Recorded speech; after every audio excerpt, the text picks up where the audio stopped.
Welcome to TikTok with Eric Migicovsky.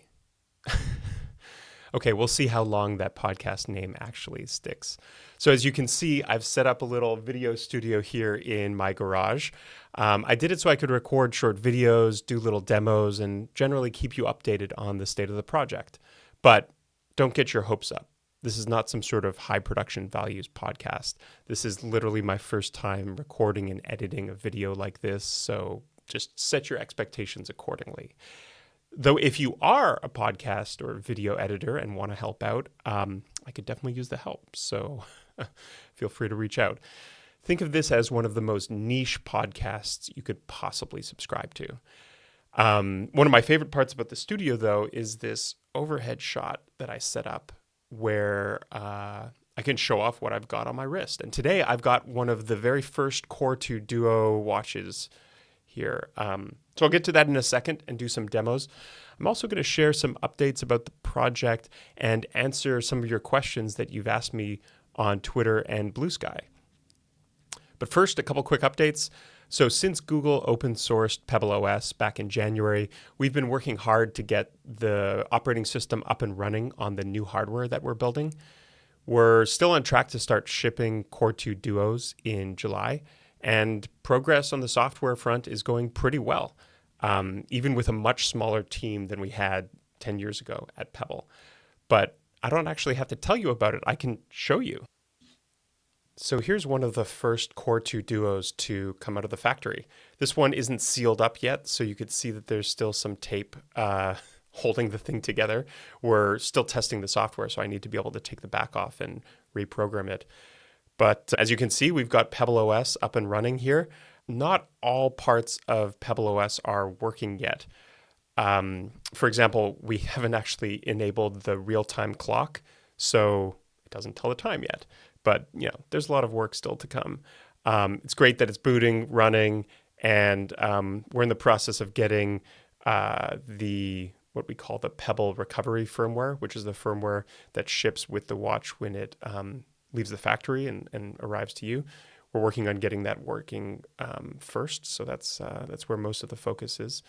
We're still working on writing drivers for the vibrating motor, the backlight, and the accelerometer, so there's a lot of work to go. But you can track all of the progress that we're making on GitHub because PebbleOS is open source and we've been committing all of our code there. Okay, so we've got Bluetooth up and running, so we can try out a few different watch faces, like this classic one by woah, who was one of my colleagues at Pebble, or sliding text, which Andrew Whitty designed for the original Pebble. There's a bunch of cool watch faces. Bluetooth disconnected. Darn. Okay, come on, reconnect. There we go. Yeah, sweet. Oh yeah, so there's just, the same old Pebble watch apps and watch faces that you can use. This one's also excellent. It's been a lot of fun just going back through and seeing all these watch faces that are available on Pebble. So I can show off a few other things. So this is the strap that we're going to be including with Core 2 Duo. It's got a nice little strap keeper, which I really like. So it keeps the end of the strap from flapping around too much when it's on your wrist.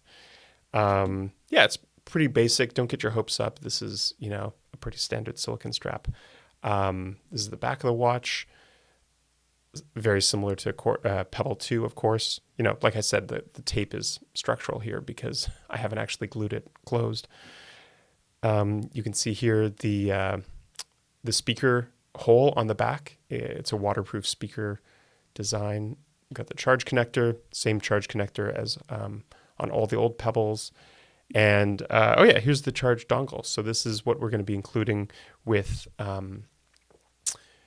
every watch. Instead of a charge cable, this is actually a USB-C to Pebble connector. It's got a little keychain on it. It snaps on the back and lets you carry around a little dongle. Again, the battery life on these things are going to be so long that you won't really need to charge it that often. So it's kind of annoying to have a full cable, and this is meant to be this tiny little thing that you can travel with. Thank you very much to our friends at Nomad who originally designed this 10 years ago, and we are reusing this exact same design.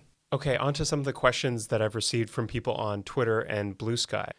Probably the most frequently received question I get these days is over tariffs. It's a crazy world out there. I had a feeling that this was coming, but man, I think I picked a really difficult time to get back into manufacturing hardware. So, as I've shared before on my blog, like most other consumer electronics companies, we're doing our manufacturing in China, specifically in Shenzhen. So the first thing to note is that for all non-US orders, people in Europe, Canada, anywhere outside of the US, your watch is not actually going to go through the US on its way to you. We're going to ship it directly from Asia. So you won't be subject, or your shipment won't be subject to the US tariffs. But that having been said, your country may charge a VAT or a sales tax on import. So if your country is one of those countries, you will need to pay that and any customs or duties related fees when you import the watch into your country. For people in the US, though, the new tariffs are definitely going to affect shipments. As of April 29th at 5 p.m., the U.S. tariffs on China-made smartwatches are 27.5%. Our plan is for core devices to bulk import all the shipments that are going to the U.S. so that we can pay a tariff only on the cost that we pay to our factory, which is going to be lower than $149, obviously. This means that the additional cost for each shipment coming into the U.S. will be between $10 to $25 more. Not too much. The reason why it's not the scary kind of 125%, 150% tariff rate is that it's because the reciprocal tariffs, the 125% tariffs that Trump put on most goods made in China, are currently paused for our category. Smartwatches. Now, we don't know exactly how long the pause is going to last for. I think they said 90 days.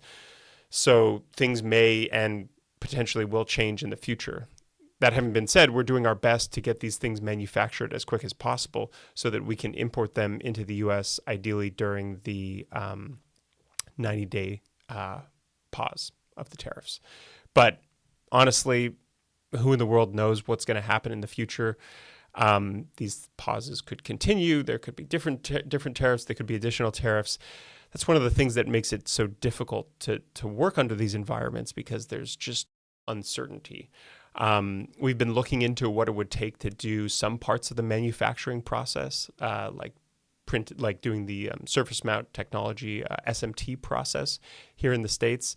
But there's just uncertainty. It's hard for us to plan. It's hard for us to kind of make a big capital investment if we're not sure exactly what the rates are going to be like in the future. So yeah, it's kind of a snafu right now. We're dealing with it as best we can. And if anything changes, as things change inevitably, we'll keep you updated. Am I planning, or are we thinking about any new software features for PebbleOS? Honestly, there just aren't that many other things that I'm missing from my watch. I've been using this as my daily driver for the last 13 years now, with some breaks to try other smartwatches. And there just aren't that many other things that I really want to do with my watch. That having been said, there are a few. One of the things that I really liked from the Apple Watch is the idea of complications. Basically, little widgets that can display information like the weather or AQI or next train or calendar, or little bits of information that could be shown directly on the main watch face.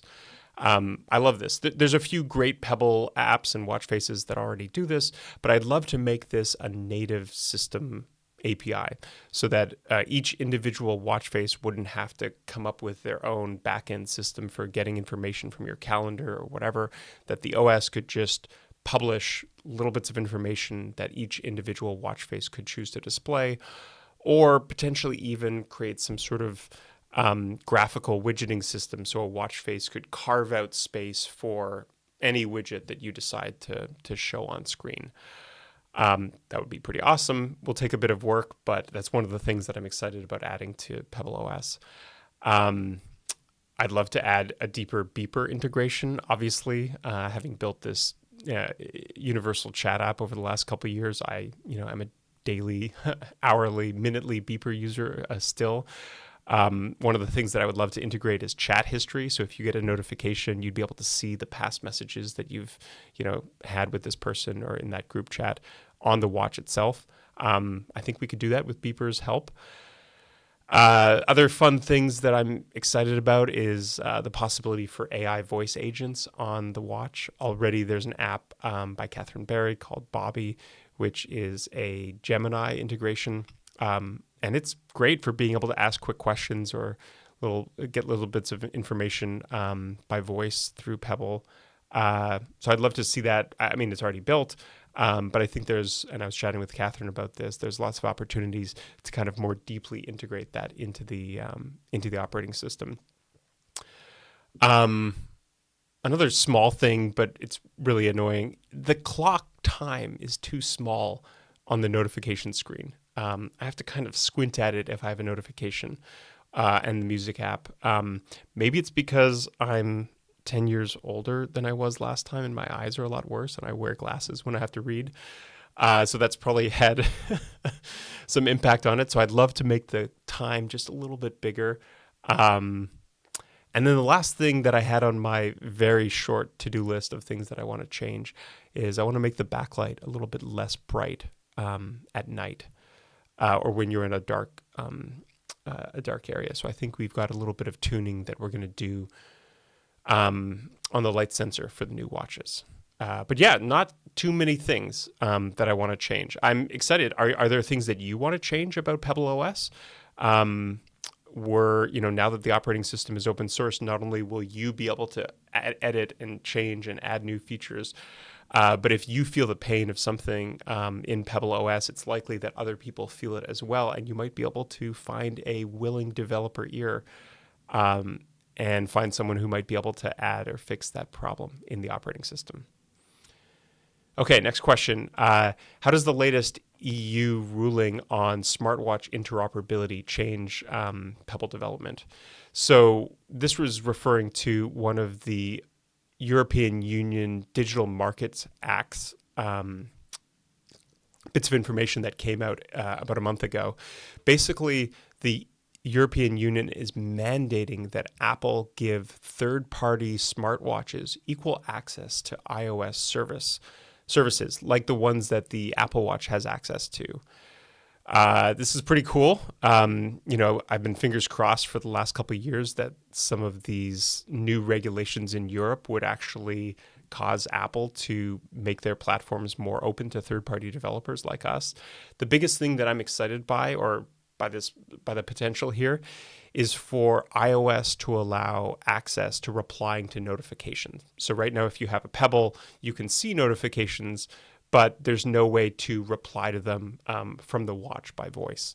You can do this on Android, of course, but it's not possible on iOS. Now, you can do this with an Apple Watch, but that same permission is not even offered to third-party smartwatches. So yeah, we're in contact. I'm in contact with the EU about this. We're monitoring it, and fingers crossed. Apple has had to make some changes because of this law in Europe. For example, they opened up third-party app stores last year. Annoyingly, now that Apple has published an API for third-party app stores, they haven't allowed any other people outside of the EU to actually use this, which is crazy because obviously it's a good feature. They built the technology, but no one else has access to it. So it's possible that even if Apple does allow access to services for third-party watches, it may only be restricted to people in the EU.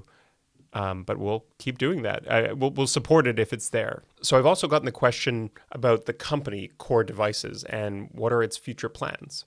Well, right now we're just excited to get these two watches out the door onto your wrist as soon as possible. But a lot of the work that we're doing is platform architecture work. We're porting PebbleOS to two new Bluetooth chipsets. One is the NRF 52840. And the other one we'll talk about, I'll talk about in a future blog post. But the benefit of all of this kind of underlying architecture work is that it's going to be infinitely easier to port PebbleOS or to design new PebbleOS capable hardware devices when we're done and we've shipped these 2 watches. It's not just us who are going to benefit from this. Since PebbleOS and all of the improvements that we've been making are open source and available on our GitHub, anyone who wants can use this platform, this architecture, to power and build their own embedded devices. So how does my company, Core Devices, fit into all of this? Well, since we sold Pebble to Fitbit in 2016, I've been kind of out of the hardware game. I went to work at an investment company called Y Combinator for a few years. I had 2 kids. I started a software company called Beeper, sold that company. I've been pretty busy. And in the meantime, I've just kind of had a to-do list going with all of these cool, ridiculous, fun hardware devices and gadgets that I'd really wanted to build, but I didn't have the time. So this new company, Core Devices, kind of exists to be this holding company over top of, the gadgets that I'm working on and some fun new stuff that we'll come out with in the future. We don't have anything to share yet. Again, we're mostly just focused on getting these watches out the door, but I think PebbleOS is this huge unlock to build new hardware, and I'm certainly going to figure out some other ways that I can work it into new gadgets. Another question was around ChatGPT and kind of AI integration in general in PebbleOS. So I've had a ton of fun using an app called Bobby on my Pebble Time Steel. It's written by a past colleague of mine, Catherine Barry. It's kind of like ChatGPT. You talk to it, you can ask it questions, it searches the internet, and it does things like check the weather or add reminders. I kind of love it. It's simple, it gets the job done, and it helps me keep my phone in my pocket, especially when I'm hanging out with my kids. So for example, I was giving my kids a bath the other day, and we were talking about their favorite movie, or one of their favorite movies, Ponyo. And I just could not remember for the life of me what the name of the main character, the little boy, was in Ponyo. And so I opened up Bobby. I've set it to one of my quick launch buttons on my watch. So just quick launched it and said, hey, who's the character in Ponyo? And of course, it said Sosuke. And I thought that was kind of cool. I, probably wouldn't have taken out my phone at that time because I was sitting on the edge of the tub and would have dropped it in. But I kind of like being able to get the answer to it. And I've tried out all these other AI devices like the AI pin, that thing, and the rabbit. And honestly, they were kind of like cool demos rather than real products. I never incorporated any of them into my actual life. So, having tried Bobby now and seen what it's like to have ChatGPT or kind of an AI on your wrist, I'm cautiously optimistic that AI will be able to integrate into PebbleOS and kind of be more useful and blend seamlessly into my life. So keeping our options open. I think one of the really cool things about these new watches is that we have a speaker now. We've always had a microphone, or we've had a microphone on Pebble devices since 2015, but now we've got a speaker, so you could actually have an AI speak output to you without having to look down at your wrist. Last question. Why do I wear a smartwatch? That's a good question. I started building smartwatches in 2008, and I think one of my claims to fame is that I'm probably the person who's worn a smartwatch on his wrist for longer than any other human on Earth. So why do I do it? I love it for a couple kind of core reasons, and I put these in the blog post when we relaunched a couple months ago. But to sum it up, first of all, I like having a watch because it tells time. Normal watches can do that too, but a smartwatch is even better at that because when you travel, it changes time zones. You could see multiple time zones. It's just a better watch in general. I also love getting a buzz on my wrist when someone important texts me, like my wife. I think it frees me from having to be in front of my computer or having my phone open all the time because I can just rely on it telling me when something important is happening. I find that I haven't had a ringtone on my phone since 2010 now, which is pretty cool. So if I, don't have to have something like, annoying buzzing and distracting me. I just have, a single input, a single device that tells me when something important is happening. And I think, there's many other reasons I like controlling music, especially when I'm biking. I love the buttons for that. But, at the end of the day, I kind of love it because it's fun. I have this, watch face on my wrist right now, which is it's just ridiculous. It's an octopus holding an ice cream cone. Like, there's no one in the right mind who would ever make an actual watch that looks like that. But I've got that, and I downloaded it off the Pebble App Store, and it's just fun, and I love that. Whenever I look down at my wrist, I just smile. And, that's something that I really enjoy. I love having a device in my life that just makes me feel happy. And I think that's one of the things that I'm looking forward to preserving with PebbleOS and these new watches long into the future. Okay, so that's it. My first podcast. You could let me know in the comments how this actually went. I don't know if this will be every week, every couple weeks, but I'll keep answering questions and doing more cool demos and stuff like that. So thanks very much, and see you next time on TikTok with Eric Migicovsky.